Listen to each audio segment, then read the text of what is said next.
Welcome to Luca and Miguel. Enjoy the video. In this video, I will explain how to make canned tomatoes at home.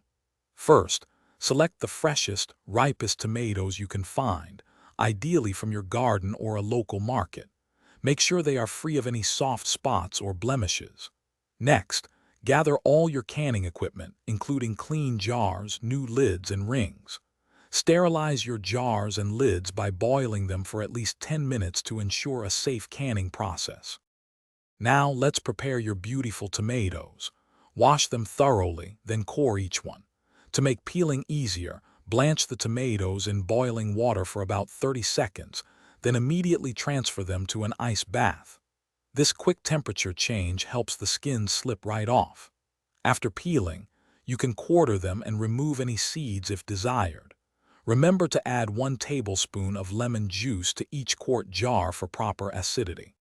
With your tomatoes ready, it's time to fill the jars. Carefully pack the prepared tomatoes into your hot, sterilized jars, making sure to leave exactly 1/2 inch of headspace at the top. This space is crucial for proper sealing. Use a non-metallic utensil to remove any air bubbles, then wipe the jar rims clean to ensure a good seal. Finally, place the lids and screw on the rings until they are finger tight. The final step is processing. Carefully place your filled jars into a boiling water canner, ensuring they are fully submerged. Process quart jars for 45 minutes, adjusting for altitude if necessary. Once done, remove the jars and let them cool undisturbed on a towel for 12 to 24 hours. Check the seals and store your beautifully canned tomatoes in a cool, dark place.